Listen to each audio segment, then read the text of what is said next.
Hi there, my name is Luanda Mkosana. I'm 22 years old and I'm a second year student at Tsiba Education, which is an abbreviation for Tertiary School in Business Administration. Tsiba is a university institution that majors in entrepreneurship and leadership. I came to Tsiba in 2008, and when I started here, when I took to my foundation year. I currently stay in Khayelitsha with my sister, Bonisa. She's 21 years old. The reason why I stay with my sister is because when I was 5, my mother passed away, after a long illness. And as a result, we had to find ourselves moving between the Eastern Cape and Cape Town. In the Eastern Cape, we stayed in a very small town called Molteno. After finishing when I was in my final year of high school, I remember my dad fell ill. He felt like really ill. And just when I was starting to write my exam, unfortunately my dad passed away as well. And as a result of that, I found myself, having to look after my younger siblings because my stepmother moved out after my dad passed away.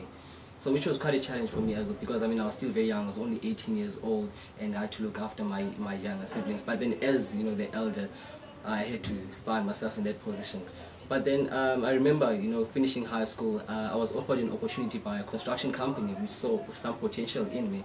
They offered me an opportunity to go and work for them and study construction or quantity surveying. And for me, I saw this as a great opportunity because it has always been my dream, to go and study further, to go to university, because I knew that education is a way that I could sort of empower myself and empower my community as well. And also be able to look after my siblings. So I left, I went to work for NMC. I remember getting there and working on site, which was quite a challenge, I must say, because as you can see, I'm quite a skinny guy. So having to work on site and carrying all those heavy equipment, digging trenches, casting concrete, demolishing walls. And I remember this other guy, he felt really sorry for me when I was working there, because he thought there was no way that this guy was going to be able to do all this work. But I must say I really enjoyed it. And then the second half of the year, still in the same year, 2007, I went to work in the plant department of the company. And I remember working with one of the directors, Charles Adonis, who really believed in me. But then the only problem was that, I only took up that opportunity that came to me because, like I said, I believe that, education is the only way in which I can be able to empower myself and look after my family as well. But then I was not really into construction because I always wanted to be in business. And it's because, I was raised by people who were in business. My mother was a very successful, businesswoman and very hardworking. So I guess I do take after her. Even my dad as well, he was also in business. He owned a few, taxi. He was in the taxi business, and he also had a very small construction company. So I always wanted to get into business. And then I remember 2000 and 2007 seeing an article in the newspaper, an advert about Tsiba Education. I thought, wow, this is really where I want to see myself. And then I came across a student who was also studying at Tsiba, and she told me how nice it was and what a great institution it was. And I thought, you know what, let me just take this risk. I know it was quite a huge risk, because leaving a company that was going to offer me everything and going into an institution that was just formed in 2004. I thought, okay, fine, it's a risk, but I'm going to take this risk anyway. And then I applied. I remember getting that call when they told me that, Luanda, you've been accepted. I was alone at home and I was like busy running around and screaming, and the first thing that came up to my mind was like my dad, because he has always wanted to see me, getting, that education. And I was just sitting there and I just wanted to cry. I just felt like crying. That's just how excited I was. It was really an emotional moment for me. Coming with Tsiba for me has presented so many opportunities for me, because at Tsiba they not only focus on growing you academically. They do not grow academics, but they grow and they inspire leaders.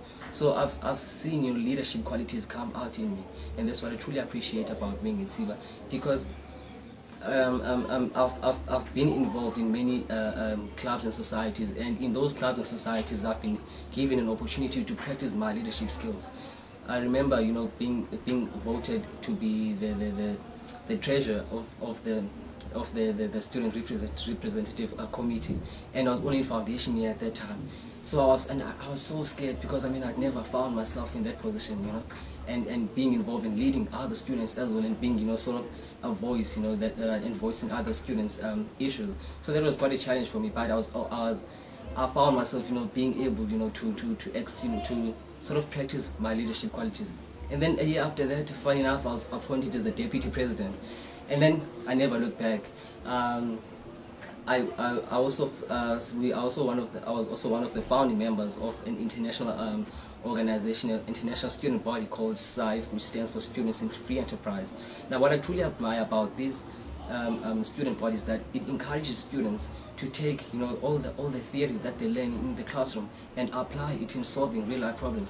Because we also need to be aware that the world that we live in, you know, is facing so many challenges, and that is exactly the reason why we're studying. We also want to be able to say that, you know what, I can see the link between what's happening in the outside world, and then I can actually solve, you know, problems, real existing problems in my communities, because our communities are suffering in many ways. So that's why I truly appreciate about being involved in such a student body. And what's even more important about me being involved in the student body is seeing the link, you know, between the values that SIBA is trying to encourage, and the link between the values that these student bodies are encouraging as well. Because SIBA is based on a very, very strong philosophy of paying it forward, which basically says that you have been given an opportunity, so how about you take that opportunity and ensure that, you know, you empower other people as well. So imagine what a world would all live in if I could do something for someone, and that person could do something for someone else, and that person could do something for someone else as well. I mean, imagine what a world it would be, you know.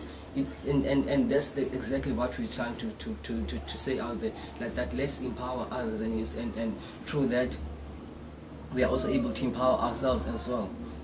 You know, being a member or a part of an organization or a body such as Social Next is something that really means a lot to me, because, like I said, I believe in the empowerment of other, you know, people, and I believe that, you know, Social Next is also a movement that also does the same thing and empowers other people. Because, you know, believe it or not, education is the only way in which we can empower others, because through education we do not only expose ourselves to learning, but we also expose ourselves to many opportunities out there, and solutions, you know, of solving many challenges that not only our country but also the entire world is facing.